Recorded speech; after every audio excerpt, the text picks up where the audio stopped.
सास और बहू के दरमियान इख्तलाफात इतने बढ़ गए कि जनाब अब खुलकर एक दूसरे के खिलाफ बातें करने लग गए हैं। जया बच्चन ने ऐश्वर्या राय बच्चन के बारे में इस तरह के संगीन अल्फाज इस्तेमाल किए कि हर सुनने वाला हैरान और परेशान हो गया कि वाकई में जया बच्चन अपने बहू के बारे में ही बात कर रही हैं। उन्होंने गलीज औरत तक इस्तेमाल किया वर्ड, और यह भी कहा कि यार इसको ये तमाम चीजें शोभा नहीं देती, यानी जेब नहीं देती। इस उम्र में आके एक बच्ची की वालिदा होके इसको तमाम चीजें नहीं करनी चाहिए। लेकिन ये तमाम मामला का आगाज कहां से हुआ, क्यों दोनों के दरमियान खलीज इतनी बढ़ गई कि जया बच्चन अपने इकलौते बेटे का घर तोड़ने के लिए काफी ज्यादा मुतहर्रिक हो गई। जया बच्चन के बारे में कहा जाता है कि जनाब वो बहुत ज्यादा एग्रेसिवली बात करती हैं। लोगों का ख्याल था कि मीडिया नुमाइंदगान और पार्लियामेंट की हद तक, यानी पॉलिटिशियंस की हद तक इनका ये रवैया, बिहेवियर रहा है। लेकिन ये तमाम मामला उनके घर के अंदर भी हैं। जिस तरह से उन्होंने डोमिनेट किया, आज ये तारीख आ चुकी है कि ऐश्वर्या राय बच्चन अब अपने सास ससुर को, अमिताभ बच्चन और जया बच्चन को, कहीं भी रिप्रेजेंट नहीं करती। और उसकी सबसे बड़ी वजह क्या है?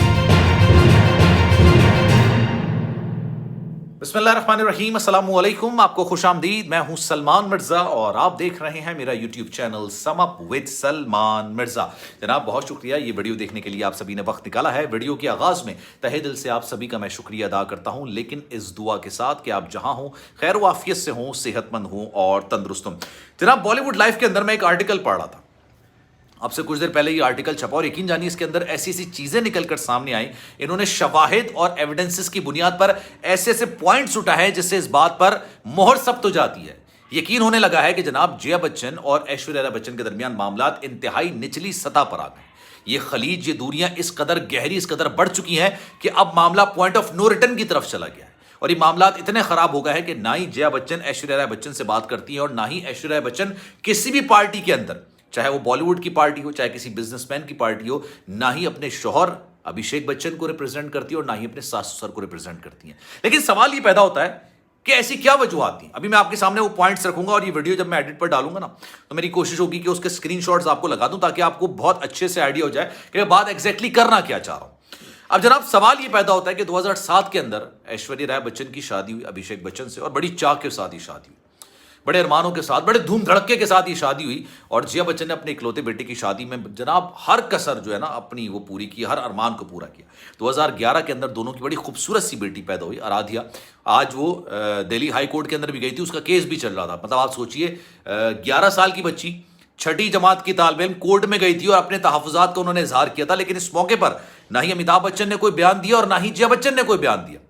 आप जब भी देखेंगे ना आराध्या को, अपनी वालिदा के साथ देखेंगे, वो अपने दादा दादी के साथ आपको नजर नहीं आएगी। और दादा दादी यानी ऐश्वर्या राय बच्चन के जो सास ससुर है ना, अमिताभ बच्चन और जया बच्चन, उनके साथ नव्या नवेली नंदन जो उनकी नवासी हैं, वो सारे मामलात उनके साथ नजर आएंगे।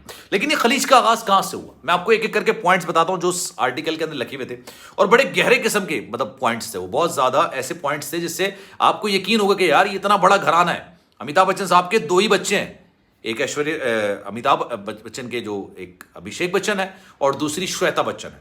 ये दोनों का घर अब टूटने के डगार पर पहुंच गया। उसकी वजह क्या? अच्छा, आप जानते होंगे जनाब, सास के लिए सबसे पहले बेटी होती है और उसके बाद उसकी बहू होती है, किसी भी वालिदा के लिए अगर वो सास बन जाती है। श्वेता बच्चन की निखिल नंदा के साथ शादी हुई थी, लेकिन ये शादी काफी ज्यादा अरसे चली नहीं। अभी तक बच्चन खानदान इसको ना ही डिसोन करता है और ना ही ओन करता है, ना ही इस बात की तरदीद करता है, ना इस बात की तस्दीक करता है कि श्वेता बच्चन अपने शौहर निखिल नंदा से अलहदगी इख्तियार कर चुकी हैं। ज्यादातर श्वेता बच्चन अपने ही घर के अंदर मौजूद होती हैं, अपने माँ बाप के साथ मौजूद होती हैं। एक पार्टी के अंदर वो मौजूद थी, एक शो के अंदर भी मौजूद थी, करण जौहर के साथ कॉफी विद करण के अंदर मौजूद थी। उनसे सवाल ये किया गया कि आपकी अपनी भाभी के साथ रिलेशनशिप्स कैसे हैं, यानी ऐश्वर्या राय बच्चन के साथ। तो उन्होंने कहा यार वो बड़ी मगरूर किस्म की खातून है, बहुत ही ज्यादा एरोगेंसी है उनके अंदर, बहुत ज्यादा एरोगेंट है, बहुत ज्यादा बदतमीज खातून है। मैं अक्सर उनको मैसेज करती हूं और उस मैसेज का वो रिप्लाई नहीं करती हैं। ये बात जब जया बच्चन तक पहुंची तो उन्होंने काफी ज्यादा नाराजगी का इजहार किया ऐश्वर्या राय बच्चन से। अभी रिसेंटली पिछले हफ्ते की बात है, डेट मेरे पास लिखी हुई थी, मेरे जहन से निकल गई। जया बच्चन की बर्थडे हुई, आप गूगल पर जाके सर्च कर लीजिएगा। आज 20 अप्रैल है जब मैं ये वीडियो बना रहा हूं, ये पिछले हफ्ते की बात है, तकरीबन 7-8 रोज पुरानी। जया बच्चन की बर्थडे थी और उसमें श्वेता बच्चन ने विश किया, नव्या नवेली नंदन ने विश किया जो कि उनकी नवासी हैं, अमिताभ बच्चन साहब के बेटे अभिषेक बच्चन ने तस्वीर लगाई, लेकिन तस्वीर में कहीं दूर दूर तक ऐश्वर्या राय बच्चन और उनकी अपनी बेटी शामिल नहीं थी। उस तस्वीर के अंदर उन्होंने खुद लिखा कि गोकई इतनी ज्यादा अच्छी तस्वीर नहीं है, लेकिन बॉन्ड को जाहिर करती है कि मेरा अपनी वालदा के साथ कितना खूबसूरत बॉन्ड है। लेकिन सवाल ये पैदा होता है, उस सारे मामले में ऐश्वर्या राय बच्चन ने अपनी सास की कोई पिक्चर अपने इंस्टाग्राम पर नहीं लगाई। और ऐसा नहीं है कि वो सोशल मीडिया पर एक्टिव नहीं होती। और आजकल के जमाने के अंदर आप सामने विश करें या ना करें, उससे कोई फर्क नहीं पड़ता। लेकिन आप सोशल मीडिया पर अगर आप विश नहीं करेंगे तो लोगों के जहन में 10 किस्म की बातें आएंगी, 10 किस्म के सवालात आने शुरू होंगे। फिर एक और उन्होंने बात की, और वो बड़ी गहरी बात, ये बात मैं कई अरसे से आपको बता रहा हूं। पानामा पेपर्स में ऐश्वर्या राय बच्चन का नाम आया 2016 में। पानामा पेपर्स में किन लोगों का नाम आया था? उन लोगों का नाम आया था जिन्होंने अपने मुल्क के अंदर पैसा कमाया लेकिन उस पर टैक्स नहीं दिया। मतलब वो सारी जो पैसा तक कमाई थी वो ब्लैक मनी तस्वुर हुई, और वो ब्लैक मनी उन्होंने वहां से उठा के किसी बैरून मुल्क मुंतकिल कर दी। पानामा पेपर्स में नाम आ गया। पाकिस्तान में नवाज शरीफ साहब उस वक्त प्राइम मिनिस्टर थे, उनका नाम आया, जिसकी वजह से उनकी अपनी हुकूमत चली गई थी। अच्छा, भारत के अंदर किसी को कोई फर्क नहीं पड़ा। 3 एक्टर्स के नाम आए, एक थे जनाब अजय देवगन, एक अमिताभ बच्चन और एक ऐश्वर्या राय बच्चन। ये 3 लोगों के नाम आए, लेकिन किसी को परवाह नहीं थी। ईडी इन्फोर्समेंट डायरेक्टरेट एक इदारा है, उसने जैकलीन फर्नांडिस को भी बुलाया, नूरा फतेही को बुलाया, उनसे तफ्तीश की। वो इस तरह की करप्शन के हवाले से तहकीकात करते रहते हैं।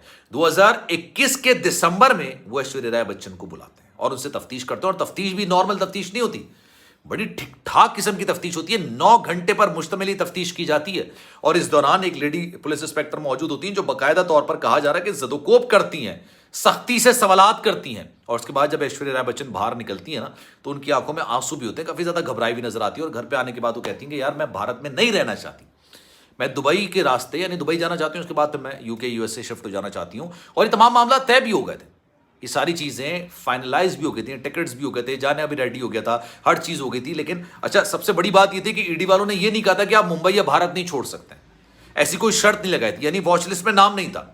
तो ऐश्वर्या ने कहा कि यार मैं अब इसको मजीद टॉलरेट नहीं कर सकती, मैं बाहर जाना चाहती हूँ, जब ये मामला सॉर्ट आउट होगा मैं वापस आ जाऊंगी। और उसकी सबसे बड़ी वजह ये नहीं थी कि ऐश्वर्या राय बच्चन ने कोई पैसा चुराया था, सबसे बड़ी वजह यह थी कि जया बच्चन एक पॉलिटिशियन है, वो मोदी सरकार पर, उनकी पॉलिसीज पर तनकीद करती है, पार्लियामेंट के अंदर काफी ज्यादा तकरीर करती है। तो मोदी सरकार को एक बहाना मिला था ऐश्वर्या राय बच्चन को तंग करने का, जया बच्चन को तंग करने का, ऐश्वर्या राय के थ्रू, अमिताभ बच्चन के थ्रू। तो उन्होंने कहा यार ये सियासी मामला है, जब ये हुकूमत आगे पीछे हो जाएगी तो मैं वापस आ जाऊंगी। लेकिन एंड टाइम पर जया बच्चन ने मना कर दिया, और जब मना किया तो ये मामला इस हद तक बढ़ गए, इस हद तक बढ़ गए कि ये मामला फिर सॉल्व नहीं हुए। और ये अब पता चला कि जनाब जो ऐश्वर्या राय बच्चन और अभिषेक बच्चन के दरमियान अलैदगी की जो अफवाहें हैं ना, मैं इसकी तस्दीक नहीं करता, और तस्दीक कोई और नहीं कर सकता। ऐश्वर्या आएंगी या अभिषेक बच्चन आएंगे, वही आके तरदीद या तस्दीक करेंगे। लेकिन पिछले 2 साल के अंदर जितनी पार्टीज बॉलीवुड की हुई हैं उसमें दोनों साथ नजर नहीं आए। ये शवाहदतें उसके अंदर लिखी हुई थी आर्टिकल के अंदर कि इन्हीं चीजों से तो अखज़ किया जाता है। ये दोनों साथ नहीं है, या तो ऐश्वर्या राय बच्चन आती हैं या अभिषेक बच्चन आते हैं, दोनों साथ नहीं आते। और वहां पर जहां पर कपल्स इनवाइटेड होते हैं, खास तौर पर कपल्स इनवाइटेड होते हैं, वहां पर ये दोनों साथ नहीं आते। और उसके बाद से, इस सारे मामले के बाद से ऐश्वर्या राय और जया बच्चन के दरमियान इख्तलाफात इतने बढ़ गए कि जया बच्चन ने एक दफा कहा था कि ऐ दिल मुश्किल मूवी आई थी ना, उसमें इंटीमेट सीन्स थे, तो जया बच्चन ने बात बोली थी कि जनाब एक बच्चे की मां को इस तरह के सीन रिकॉर्ड नहीं करने चाहिए, नहीं होने चाहिए। और उस वक्त ये फिल्म ऑन एयर भी हुई थी और काफ़ी ज़्यादा हिट भी हुई थी।